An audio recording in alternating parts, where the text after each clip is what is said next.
It is time for the Lexus halftime report, and what a Saturday we had.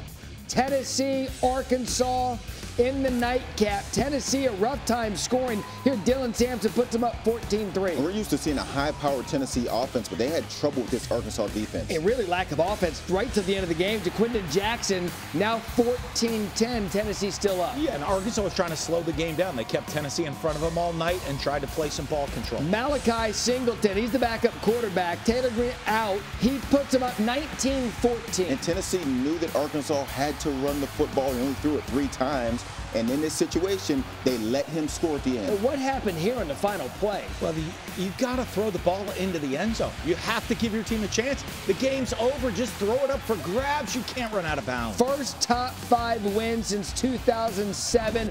Woo Pig going nuts. You think they're having fun in Fayetteville? Wait till you see what happened in Nashville with top-ranked Alabama coming off the big win against Georgia a week ago. Everybody knows that. Randon Fontenette. Pick 6 off the tip. Vanderbilt's up 13-0. Yeah, and this was after Vanderbilt drove down on their first drive and went up 7-0. It's like, uh-oh, wait a second here. What are we looking at? Now it's 14-0. 4th and 1. This could be one of the plays of the game. Diego Pavia to Junior Sherrill. Look at this throw. Absolutely. The game on the line. The guts to not just get the first down, take the shot, puts the air underneath it to let his receiver run under it. Where have we seen this before? The answer, Jalen Milroe to Ryan Williams, much like we saw last week. And it's still in the 3rd quarter, and you're assuming that now Alabama's going to take over the game. Yep. That's what we expected. 30-28, now 33-28 here. Cam Johnson puts Vanderbilt up 40-28. And Vandy was 12 of 18 on 3rd downs and 1 for 1 on 4th downs. Kept staying on the field. But again, here we go again. How about this call? Here's that kid again, 4th and 1. Amazing call on 4th and 1. You go to the 7th-year-old freshman, let him run it in, take the lead. So Alabama gets within 5, but they needed to salt the clock, and they do just that. Anchor Downs, first time beating a #1 team and snapping a 23-game losing streak to Alabama. What is going through your mind right now? Too much to express right now. I'm proud of our team. I believe in our team. I believe in what we're building. There's more for us than this. This isn't the finish point, but it's a hell of an arrival for tonight. We'll celebrate it. I love this university. I love this team. Let's go get some more. You've talked about getting this program to a place where they finish. What did it take for them to finish this one? I think it took everything we had. That's a really good football team, but this is the dream right here.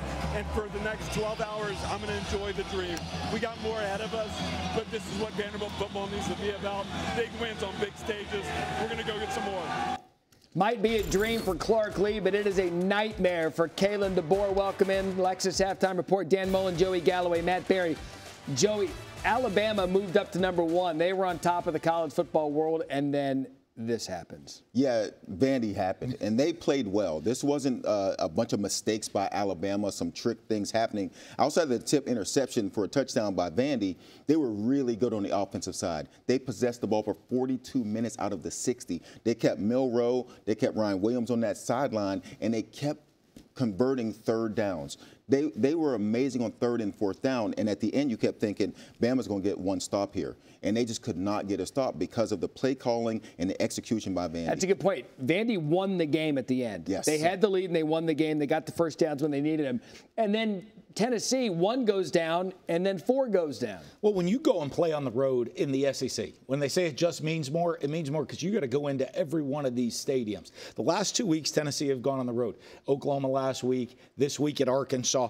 They were scoring over 60 points a game in their first 3 games, lighting up scoreboards all over. They scored 25 last week, 14 this week. The recipe, guys are sitting back, keep it in front of them, tackle the ball carrier. They don't get tempo, they don't get rhythm, they don't get explosive plays, and they struggle, and you've seen that the last 2 weeks.